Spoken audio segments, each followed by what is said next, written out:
بسم اللہ الرحمن الرحیم. ناظرین آپ دیکھ رہے ہیں ڈی سائفر ود عبدالباسط. موری نیازی کا ایک بڑا خوبصورت سا شعر ہے کہ ہمیشہ ایک ہی عالم میں ہونا ہو نہیں سکتا، ہمیشہ ایک ہی عالم میں ہونا ہو نہیں سکتا، مسلسل کا کہیں آ کر بدلنا بھی ضروری ہے. ڈی سائفر ود عبدالباسط کو ماشاءاللہ 1 سال ہو گیا ہے تقریباً، اور مجھے اس بات پہ اطمینان ہے کہ آپ نے اس شو کی پذیرائی کی، آپ دیکھتے بھی رہے. اور اب سال چونکہ ہو گیا ہے تو ہم نے سوچا کہ کچھ اس کا فارمیٹ تبدیل کیا جائے، کیونکہ ایک ہی فارمیٹ سے شاید آپ لوگ بور بھی ہو گئے ہوں گے. تو اس سے پہلے کہ آپ بور ہوتے تو ہم نے آپ کو پریمپٹ کر دیا، اور ہم نے سوچا کہ اس کا فارمیٹ تبدیل کرتے ہیں تاکہ آپ کی جو دلچسپی ہے اس ڈی سائفر میں وہ برقرار رہے. تو اس تبدیلی جو ہے، یہ تبدیلی وہ کیا ہے؟ وہ یہ ہے کہ اب میرے ساتھ ڈی سائفر عبدالباسط میں آپ یوں کہہ لیجئے کہ کو ہوسٹ ہوں گی، جو میرے ساتھ ہوں گی اس پروگرام میں، اور انشاءاللہ آپ ان کو بھی میرے ساتھ دیکھتے رہیں گے. تو جو میری کو ہوسٹ ہیں ان کا نام ہے منتہا حسن. منتہا، میں نے نام ٹھیک لیا آپ کا؟ یہی نام ہے، کوئی اور نام تو نہیں ہے نا؟ اچھا. تو منتہا حسن ناظرین بین الاقوامی تعلقات کی طالبہ تو ہیں ہی ہیں، لیکن پڑھاتی بھی ہیں. تو اس وجہ سے چونکہ ڈی سائفر میں ہمارا زیادہ تر فوکس ہوتا ہے فارن افیئرس پہ، انٹرنیشنل ریلیشنز پہ، تو میں نے سوچا کہ کیوں نہ کوئی ایسے شخص کو اپنا کو ہوسٹ بنایا جائے جو کہ جس کی دلچسپی بھی ہو فارن افیئرز میں، اور ساتھ ساتھ ملکی حالات بھی جس کی نظر ہو. تو مجھے امید ہے کہ ان کے ساتھ جو ہمارا ایک پروگرام کے حوالے سے رشتہ بن گیا ہے تو وہ آگے جاری رہے گا، اور آپ اس تبدیلی کو پسند بھی کریں گے، کیونکہ ان کے ہونے سے شاید مجھے بھی کوئی انسینٹیو ملے کہ میں بھی تیاری کر کے آؤں ذرا.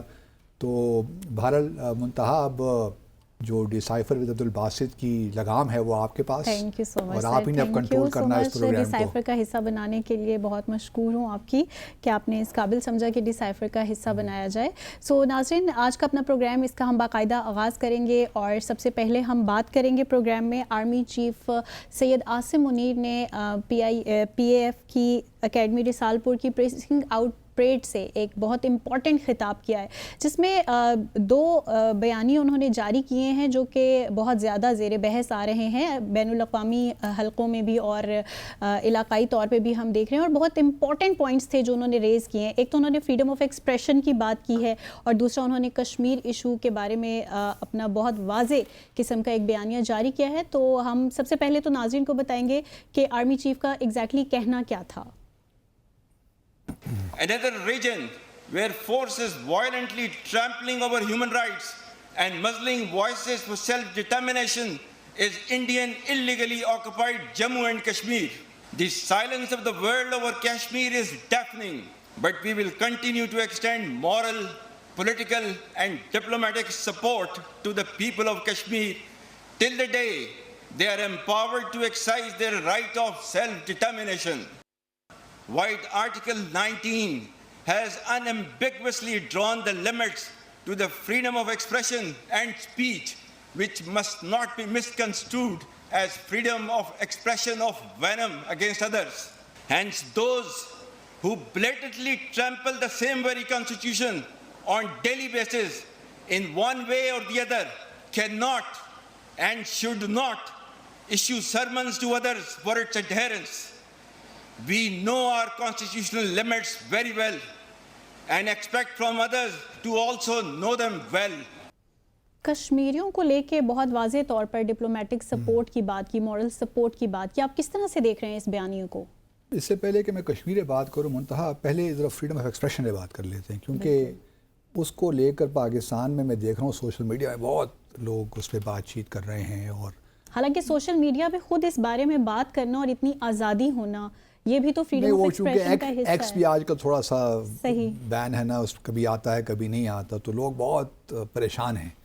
دیکھیے، آرٹیکل 19 کا جہاں تک تعلق ہے، اور جو ہمارے آرمی چیف نے کہا نا، میں ان سے کوئی اور باتوں میں اختلافات ہو سکتے ہیں، لیکن میرا خیال میں کہ جس تناظر میں ہمارے آرمی چیف نے آرٹیکل 19 کی بات کی ہے اور فریڈم آف ایکسپریشن کی بات کی ہے، اس کا ذرا کانٹیکسٹ کلیئر کر لیں پہلے. میں آرمی چیف کی اس بات سے بالکل متفق ہوں کہ جو فریڈم آف ایکسپریشن جو مغربی دنیا میں جس طرح ہے، پاکستان اس کو افورڈ نہیں کر سکتا.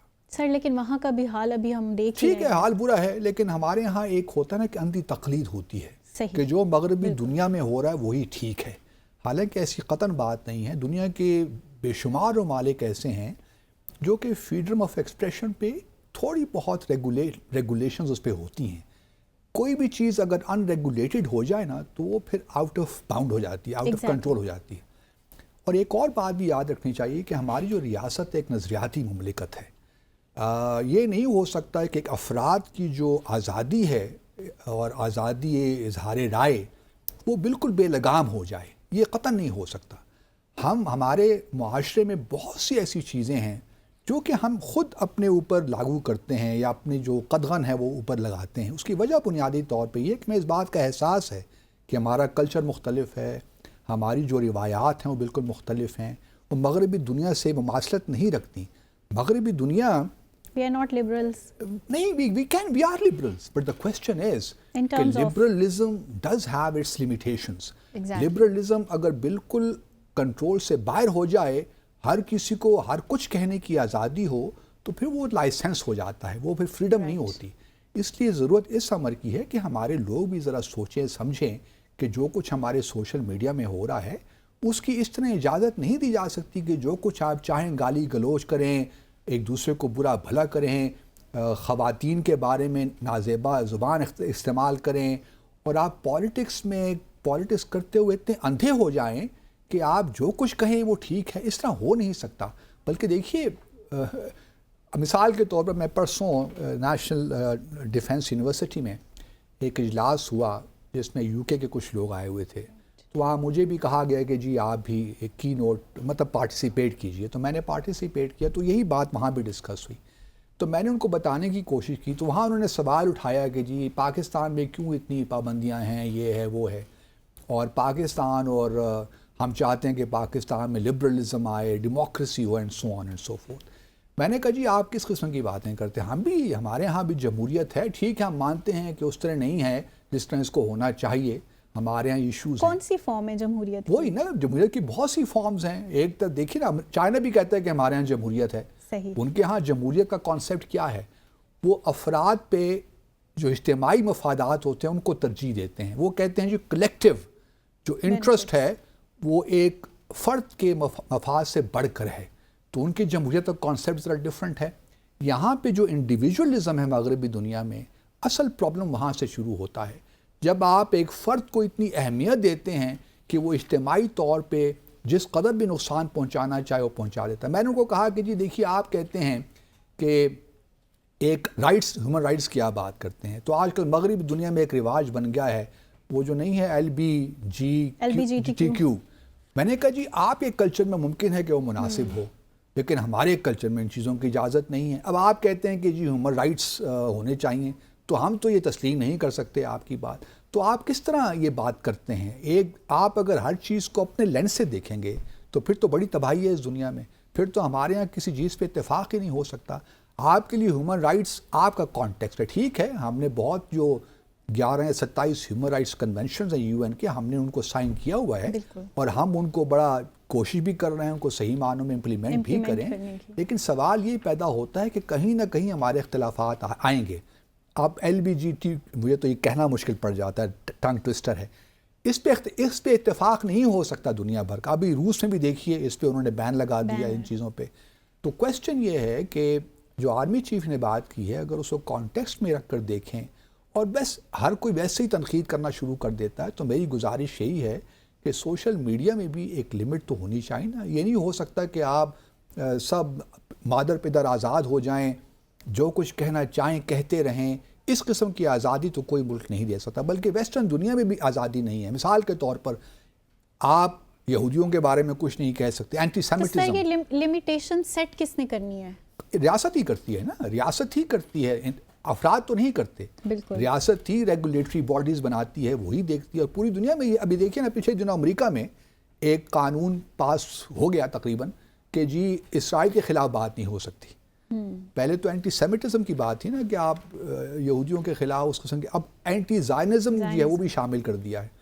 تو یہ سوالات پیدا ہوتے ہیں کہ آزادی کا ایک طریقہ کار ہے، آپ بالکل آزادی کے ساتھ اپنی رائے کا اظہار کریں، بٹ اس کا مطلب ہرگز یہ نہیں ہے کہ آپ وہ کام شروع کر دیں جو ہماری روایات، ہمارے دین، ہمارے نام، جو ہمارے معاشرے کی ویلیوز ہیں ان کے خلاف ہو، یا ان کے خلاف آپ لوگوں کو انسائٹ کریں. یہ برداشت نہیں ہو سکتا. تو میں یہ بات میں ایک لحاظ سے تعریف کروں گا آرمی چیف کی کہ انہوں نے یہ بات بڑے کھل کے کہی، اور ہی did not mince his words. بعض اوقات تو ایسا ہوتا ہے نا کہ سیاستدان جو ہوتے ہیں یا کوئی اور لوگ بھی، ہمارے جیسے لوگ بھی نپی تلی بات کرتے ہیں کہ یہ نہیں ہونا چاہیے، وہ نہیں ہونا چاہیے. کنٹیکسٹ بعد میں سمجھتے ہیں، بات بعد میں سمجھ آتی ہے، تنقید پہلے ہو جاتی ہے. تو آرمی چیف نے بڑے کھلے انداز میں بتا دیا. بڑے لوگ شور مچا رہے ہیں نا کہ ایکس کیوں بین کر دیا یا اس پہ پابندی کیوں لگا دی. میں تو اس وجہ سے خوش ہوں تھوڑا بہت کہ ایکس پہ پابندی لگ گئی ہے، کیونکہ بڑی بچت سی ہو گئی ہے. تو اس حوالے سے میں یہ کہوں گا کہ آرمی چیف کا جو بیان ہے اس کو اس کے صحیح کانٹیکسٹ میں دیکھا جائے. اب آپ کو جو کشمیر بات ہے، کشمیر میں دیکھیے اوبویسلی انہوں نے ایک بڑی انٹرسٹنگ بات کی، بلکہ دو باتیں کہیں. ایک مزلنگ دا وائسز کہ جو آپ خاموش کرنا چاہتے ہیں کشمیریوں کی آواز کو، وہ نہیں ہو سکتی. اور دوسرا انہوں نے کہا ڈیفننگ سائلنس آف دا ورلڈ، کیونکہ 5 اگست 2019 کے بعد جب بھارت نے خصوصی جو حیثیت تھی مقبوضہ جموں اور کشمیر کو، اس کو ختم کیا، تو ہمارا خیال یہ تھا کہ دنیا بھی کچھ تھوڑا بہت اسے بولے گی یا کشمیریوں کی حمایت بات چیت کرے گی. کیونکہ اس پہ تو دیکھیے نا اقوام متحدہ کی قراردادیں ہیں اور شملہ ایگریمنٹ ہے، اور یہ بل، اور پھر میں اکثر کہتا بھی ہوں کہ بھارت نے اپنے آئین کے خلاف یہ کام کیا ہے. اگر آرٹیکل 3 آپ بھارت کا دیکھیے یا آرٹیکل 370 کی بھی جو سب آرٹیکلز ہیں ان کو بھی دیکھیے، تو بھارت کسی طور بھی نہیں کر سکتا تھا. لیکن کیا چونکہ مقبوضہ جموں اور کشمیر میں اس وقت ایک پریزیڈنشل رول ہے. 2014 کے الیکشنز کے بعد اب مطلب وہاں پہ کوئی اسمبلی، 2019 17-18 کے بعد وہاں پہ اسمبلی نہیں آئی. تو اس وجہ سے وہاں پہ جو بھارت نے کیا، تو مجھے یہ اس بات کی خوشی ہے، کیونکہ پچھلے دنوں آپ نے دیکھا ہی ہوگا کہ بہت سے لوگ یہ باتیں کر رہے ہیں کہ جی بھارت کے ساتھ تجارت ہونی چاہیے، یہ ہونا چاہیے، جموں اور کشمیر کو بیک برنر پہ ڈال دیں، پہلے تجارت کرتے ہیں پھر دیکھا جائے گا. انٹرنل سٹیبلٹی کی بات ہونی چاہیے، ٹریڈ ہونی چاہیے، ٹریڈ کی بات کرتے ہیں. دیکھیں میں وہی کہتا ہوں کہ کیا ضمانت ہے بھارت کے ساتھ ٹریڈ کرنے سے آپ کے سارے اکنامک پرابلمز ختم ہو جائیں گے. ٹریڈ تو دیکھیں نا، بھارت کے ساتھ 2019 تک تو کر ہی رہے تھے نا، کوئی پہلی بار تو ٹریڈ نہیں ہوگا بھارت کے ساتھ. 2019 کو اگر آپ لیجئے 5 اگست 2019 کو، یا جب ہم نے ٹریڈ بند کیا بھارت کے ساتھ 7 اگست کو، تو اس وقت یہی جو حکومت میں اب لوگ بیٹھے ہیں یہ اپوزیشن میں تھے، اور یہی شور مچا رہے تھے کہ جی اکانومی کا بیڑا غرق ہو گیا ہے، ہم IMF کے قرضوں کے تلے دب گئے ہیں. اور تو کیا یہ سارے پرابلم اس وقت نہیں تھے؟ سرکولر ڈیٹ ہمارے ہاں تھا، اب تقریباً 2.4 ٹریلین روپیز کے برابر ہو گیا سرکولر ڈیٹ. تو یہ سارے پرابلم اس وقت بھی تھے. تو سوال یہ پیدا ہوتا ہے کہ کیا ضمانت آپ دیتے ہیں؟ اگر یہ لاجک آپ استعمال کرتے ہیں، یہی آرگومنٹ ہے آپ لوگوں کا کہ بھارت سے تجارت کرنا پاکستان کے مفاد ہے اور ہمارے تمام اکنامک چیلنجز ختم ہو جائیں گے، پھر تو آئیے جی اگر آپ ہمیں ضمانت دیتے ہیں کہ بھارت سے تجارت کرنے کے بعد اگلے 3 سال میں پاکستان کے تمام جو اقتصادی ہمارے پرابلمز ہیں، معاشی ایشوز ہیں، وہ ختم ہو جائیں گے، جو بحرانی صورتحال ہے وہ ختم ہو جائے گی. تجارت کی آڑ میں اور بہت سے ہمیں سیکیورٹی ایشوز بہت سے ہمارے پنپنا شروع ہو جاتے ہیں معاشرے پہ. اس کے اور بہت زیادہ ریپیکشنز ہیں جو سامنے آ جاتے ہیں، اور ان خطرات کو بھی میرے خیال سے اگنور نہیں کرنا چاہیے. کویسچن یہی ہے اصل میں کہ دیکھیے میں اس بات پہ خوش ہوں آرمی چیف کا جو بیان تھا کہ کم از کم انہوں نے بات کو واضح طور پہ کر دیا کہ کشمیر پہ کوئی کمپرومائز نہیں ہو سکتا جب تک. اور ہماری پوزیشن 7 اگست 2019 کے بعد یہی رہی ہے کہ جب تک بھارت وہ اقدامات، غیر آئینی اقدامات واپس نہیں لیتا جو اس نے 5 اگست 2019 کو لیے، ہم بھارت کے ساتھ مذاکرات نہیں کر سکتے. یہ بڑی امپورٹنٹ پوزیشن ہے. اب اس پوزیشن کو سامنے رکھتے ہوئے اب اس وقت تو دیکھیے نا بھارت میں انتخابات بھی ہو رہے ہیں، اور اس وقت جو مودی صاحب جو ہیں وہ بالکل میں کہوں کہ گراف بورڈ ڈاؤن جا رہا ہے. گراف ڈاؤن تو نہیں، جی تو جائیں گے، لیکن جو ان کا خیال تھا کہ وہ 370 سیٹیں لے لیں گے یا 400 سیٹیں لے لیں گے، وہ شاید نہیں لے پائیں گے. لیکن اکثریتی جماعت کے طور پہ تو آ جائیں گے. اب دیکھنا یہی ہے کہ کیونکہ ان کا خیال یہ تھا کہ جب وہ آ جائیں گے 2/3 میجورٹی ان کو مل جائے گی تو پھر وہ باقی کام جو انہوں نے کرنے ہیں, مثال کے طور پر جو مسلمانوں کا پرسنل لا ہے وہ اس کو بھی ختم کرنا چاہتے ہیں اور ایک یونیفارم سول کوڈ بنانا چاہتے ہیں. تو اس پہ اب آئی ڈو ناٹ نو کس طرح ان کو میجورٹی کس طرح وہ کرتے ہیں. بہرحال صحیح سر, ضرور اس میکانزم کو بھی سمجھیں گے. یہاں لیں گے مختصر وقفہ. Stay with us. Welcome back. ناظرین, پروگرام کا حصہ بنائیں گے 29 اپریل کو واشنگٹن پوسٹ کی جانب سے ایک بہت ہی آئی اوپننگ قسم کے فیکٹس کے ساتھ ایک آرٹیکل پبلش کیا گیا ہے جو کہ ہے کچھ را کی سرگرمیوں کے حوالے سے. سو اس آرٹیکل کو ڈسکس کریں گے. بڑی حساس نوعیت کا یہ آرٹیکل ہے اور اس آرٹیکل میں یہ بیان کیا گیا ہے کہ جو را ہے وہ بہت اس کی انوالومنٹ رہی ہے جو خالصتان تحریک کے سپورٹرز رہے ہیں یا جو قائدین رہے ہیں ان کے قتل میں. سو سر, آپ اس حوالے سے کیا کہیں گے, کس طرح سے دیکھ رہے ہیں؟ بہت ہی حساس نوعیت کا یہ آرٹیکل پبلش ہوا ہے اور الجزیرہ کی جانب سے یا باقی بھی جتنے انٹرنیشنل میڈیا آؤٹ لیٹس ہیں ہمارے, سو ان پہ بھی کافی اس کو لے کے بحث جاری ہے. سو آپ کیا کہیں گے اس حوالے سے؟ یہ بڑا انٹرسٹنگ ہے منتہا, کیونکہ آپ کو یاد ہوگا کہ یہ 29 اپریل کو دا واشنگٹن پوسٹ میں آیا, لیکن اس سے پہلے 4 اپریل کو دا گارڈین جو کہ UK کا اخبار ہے برطانیہ کا, اس نے بھی ایک آرٹیکل لکھا تھا اور اس میں انہوں نے یہ کلیم کیا تھا, فیکٹس پیش کیے تھے کہ جو را ایجنسی ہے وہ پاکستان میں 2020 سے تقریباً 20 افراد کو قتل کروا چکی ہے. بالکل. تو یہ ایکسٹرا جوڈیشل اور ایکسٹرا ٹیریٹوریل جو قتل ہو رہے ہیں اس کے پیچھے را کا ہاتھ ہے. اچھا, ہم نے اس پہ اپنا تبصرہ بھی کیا اور احتجاج بھی کیا, لیکن دنیا نے ہماری بات کا نوٹس نہیں لیا کیونکہ ان کا خیال یہی تھا کہ جی پاکستان اور بھارت کے درمیان تو یہ باتیں کیونکہ تناؤ موجود ہے, تو بلیم گیم. ایبسولوٹلی. تو اس وجہ سے لوگوں نے ہماری بات کو, اچھا یہ نہیں کہ دنیا کو معلوم نہیں تھا کہ را یہ کام کروا رہی ہے, چونکہ اس سے پہلے اگر آپ دیکھیے تو 18 جون پچھلے سال جو ہردیپ سنگھ نجر تھے جو کہ کنیڈین نیشنل تھے, ان کو وینکوور میں کینیڈا کے اندر ہی قتل کروایا گیا.